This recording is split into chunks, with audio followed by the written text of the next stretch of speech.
Thank you to everyone for coming tonight, to all the athletes, and to Carnival City for hosting this event. That was awesome. I'll now be announcing the prize-winning athletes from EFC Africa 22. The winner of submission of the night is JP Kruger. He finished about 4 minutes, 19 seconds into the first round by way of armbar. Winner of knockout of the night is Frederick Naumann. He knocked out his opponent 51 seconds into the second round, and fight of the night is awarded to the heavyweight clash between Ian Visser and Christoph Volwevens. Now please raise your hand if you have any questions for myself or for the athletes. Hi there, I've got a question for JP. I mean, my question for you is, you seemed badly hurt in that last movement. You took a kick to the knee, it seemed like. You crumpled against the fence. Tumelo was all over you. And suddenly you pulled off this stunning victory. And I just want you to talk us through that. Ek was amper gepiet, nee. No, you know, the Lord Jesus blessed me. His favor was on me tonight. Tumelo came out. I tried to keep composure, moving away from his strong hand. Everybody knows Tumelo Maputo's got an unbelievable straight right.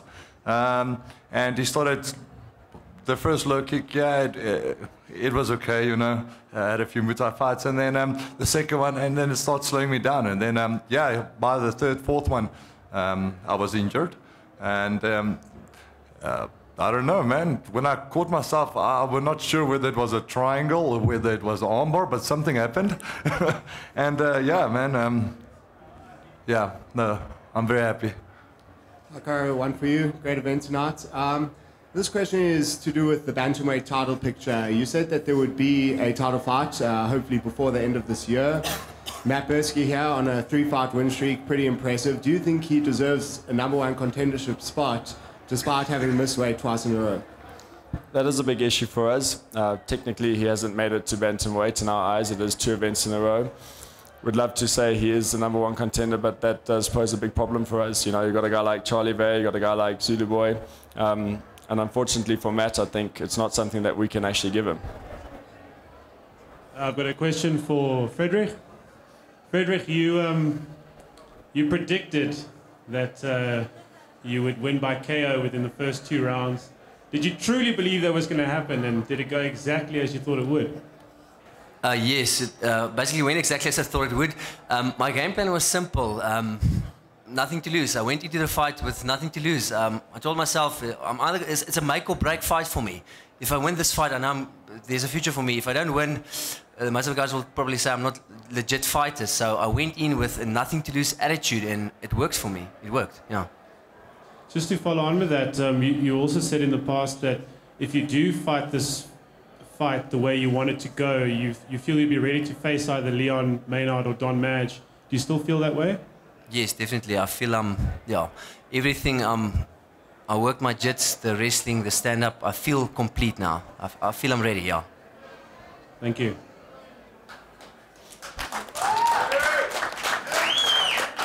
I have a question for Fraser. Fraser, you had a lot of hype behind you coming into this fight. You fought overseas. You had a big reputation, and I think you really impressed everyone. Now, that decision to come fight in South Africa, was that purely based on EFC Africa growing and becoming the African leader in mixed martial arts? Yes, I obviously had a lot of pressure coming here. People expected a lot from me.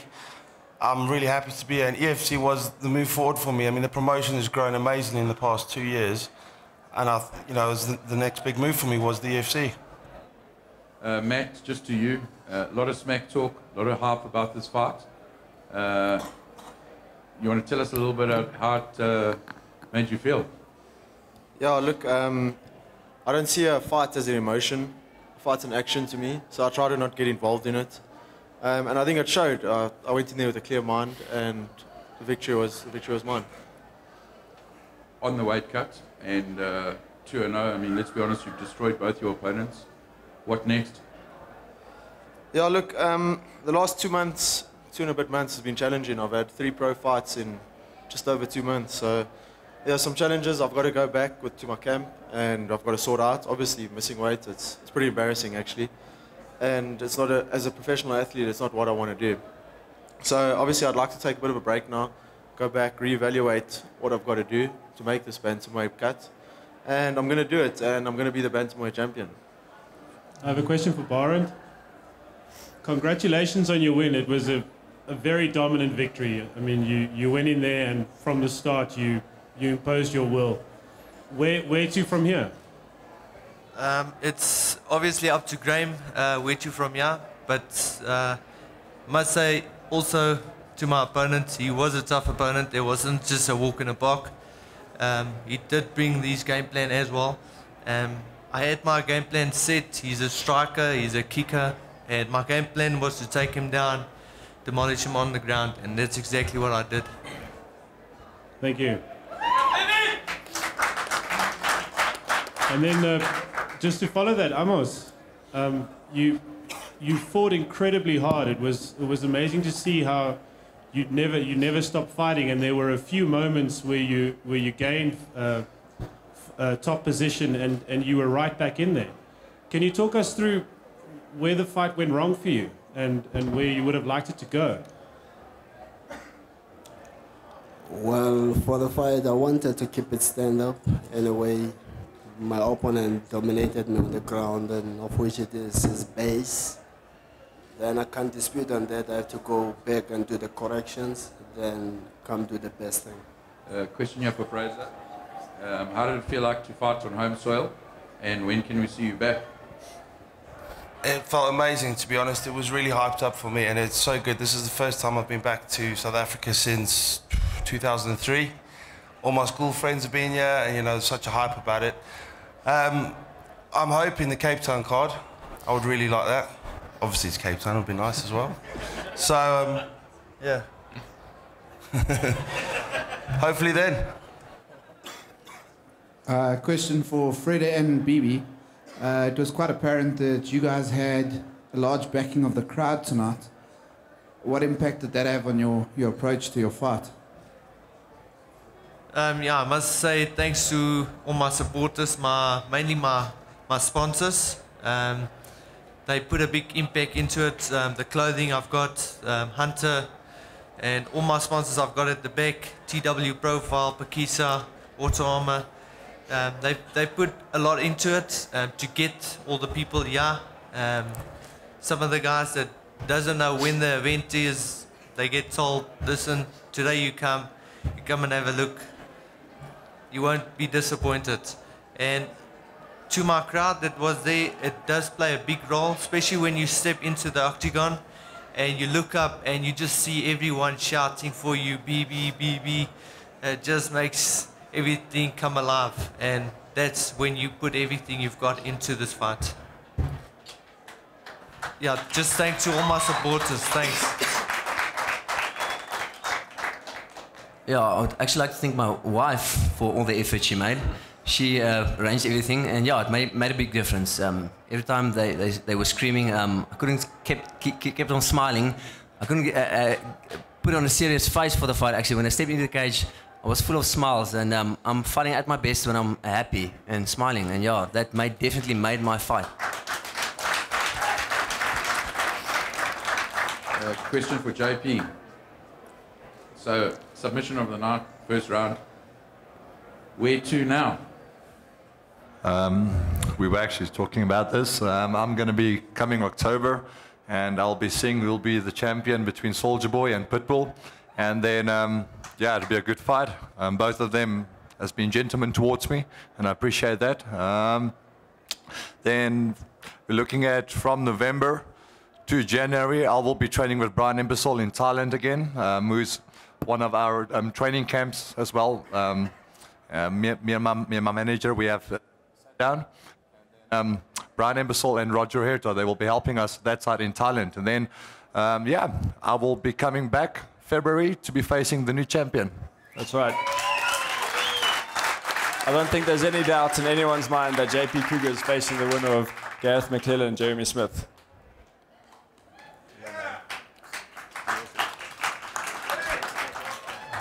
JP, Brendan from MMA Blog SA. Congratulations on just becoming the #1 contender. Thank you.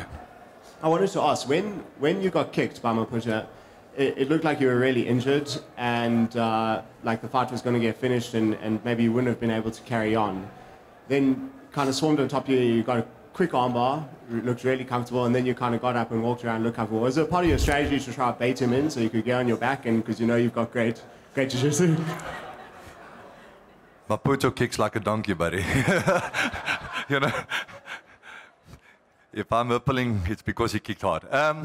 No, but you know, this was not my first fight. I'm a fighter. They don't know until the fat lady sings. Nobody celebrates until the ref has like raised your hand, you know. That's what happened at the end of the day. You know, the ref didn't stop it. He came in, and I saw opportunity, and you know, the Lord blessed me. Yes.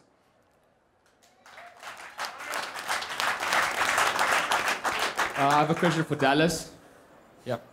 Dallas, your last 4 fights, 2 were in the welterweight division. You lost to Jadison Costa and Dino Bagatin. Very, very tough opponents. I mean, at the top of their division. Then in lightweight, you had a draw last, and now you have a loss. Your first loss in the lightweight division. Are you happy in lightweight, or do you feel maybe you want to move up again? I'm happy in lightweight. This was definitely a better cut for me than the last one. Felt confident, felt strong, just got caught. Happens, bro. It's fighting. Fair enough, fair enough.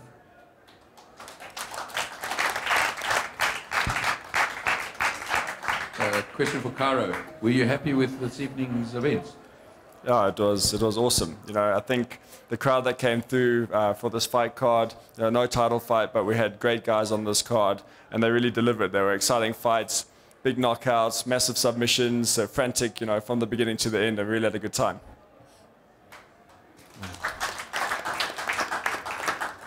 Thank you all for joining us. We'll see you back here at Carnival City in 1 month's time for EFC Africa 23 on September 12th. Good night.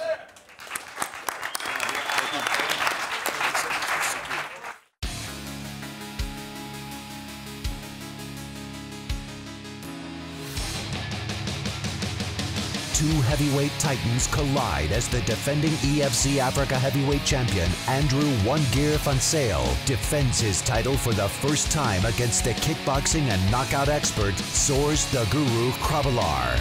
On an 8-fight win streak, the welterweight champion Michiel Opperman will put it all on the line as he faces off against the Muay Thai specialist Dino the Lion Bagatin. And crowd favorite Boyd Allen faces his toughest test yet as he takes on the MMA and boxing veteran Wesley the Young Assassin Hockey. Andrew van Zyl versus Soers Krabbelaar. Michiel Opperman versus Dino Bagatin. Boyd Allen versus Wesley Hockey. EFC Africa 23, Thursday, 12 September, Carnival City. Tickets and broadcast information at efcafrica.com.